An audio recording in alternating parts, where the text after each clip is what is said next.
Donc, dans la Constitution, il y a une partie qui est quand même consacrée aux institutions. Donc, la prévention de l'hyper-présidentialisation ou l'hyper-présidentialité du président de la République, parce que c'est le risque que l'on court au Gabon d'adopter un régime présidentiel. Pourquoi? Parce qu'il y aura un glissement vers le présidentialisme, c'est-à-dire une trop grande concentration des pouvoirs entre les mains d'un individu. Et on le voit actuellement sous effectivement l'argument cru et fallacieux du régime d'exception, mais en fait, c'est ce qu'Oligui est en train de faire. Nous sommes en plein dans le régime présidentiel, puisqu'il nomme n'importe tout le monde et n'importe qui. Vous voyez, il nomme les députés, il nomme les délégués spéciaux, il nomme qui il veut, sans d'ailleurs enquête de moralité, sans d'ailleurs état de service. Or, le régime parlementaire qui sera effectivement introduit dans la Constitution permet que les pouvoirs s'équilibrent, que les pouvoirs se neutralisent. Donc, même si vous êtes un homme puissant, vous ne pourrez pas, surtout que la Constitution va consacrer la séparation des pouvoirs. Donc, les pouvoirs étant séparés, nous, par exemple, dans les travaux qu'on a fait, on a pensé qu'il fallait qu'à la tête de chaque institution de la République, que le chef de l'institution soit élu. Je prends un exemple, la Cour constitutionnelle. Le président de la Cour constitutionnelle ne doit plus être nommé par le président de la République, mais plutôt élu par les pairs, magistrats ou, je sais pas moi, avocats. En tout cas, les gens qui font partie du corps, effectivement, du droit. Vous voyez, vous prenez une autre institution. Il faudrait que ces gens-là soient élus pour éviter justement les abus de pouvoir qu'on peut observer au niveau des individus. Et c'est ça la valeur ajoutée de nos assises, parce que y a M. Boussougou qui parlait tantôt, ou bien M. Ekapi, du choix du chef. Moi, j'ai appelé ça le processus d'échantillonnage non probabiliste. Il a choisi lui-même des personnes qui respectaient certainement des critères de domestication ou d'allégeance ou de l'arbinisme, j'en sais rien.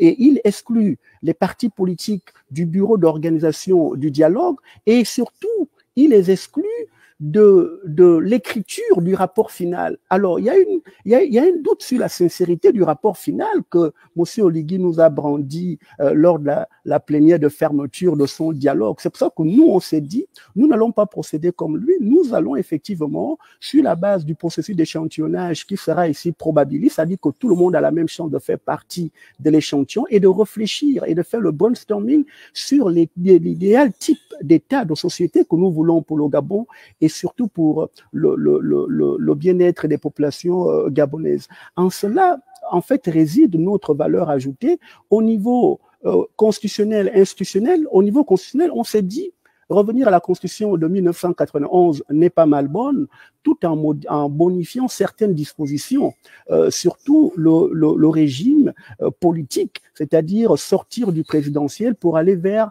le parlementaire, parce que le parlementaire a ceci de bien que le chef du gouvernement, il est élu du parti majoritaire, il vient du parti majoritaire, ok? Et si jamais il commet des impairs, il peut être effectivement destitué par son parti et puis remplacé par quelqu'un d'autre dans le parti. Or, le présidentiel, vous avez un hyper-président qui est là.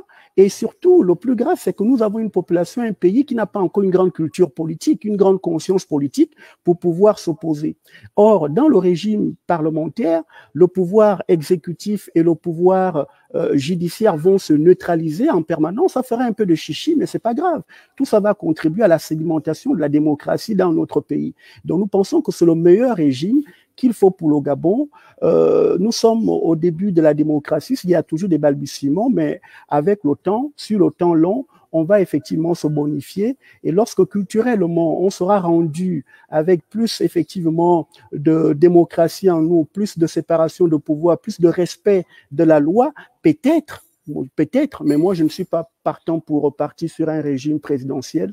Il est mieux de sur ce Alors, la question reste posée, vu que vous avez fait état de l'élection à titre d'exemple, vous avez pris l'exemple sur la Cour constitutionnelle, appelée encore le Conseil constitutionnel dans certains pays, en disant que celui-ci soit élu par ses pairs. Mais en quoi est-ce que ça permet à ce dernier, ou encore à cette dernière, voilà, d'occuper cette fonction et d'être transparent? Quand on sait qu'à un moment donné, la question de la corruption est quand même une question assez prépondérante au niveau du Gabon.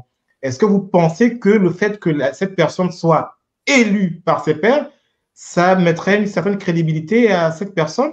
Ben oui, ça donne déjà une certaine liberté à l'institution par rapport au pouvoir politique. Parce que même le problème de la corruption, souvent, c'est le fait des pressions politiques.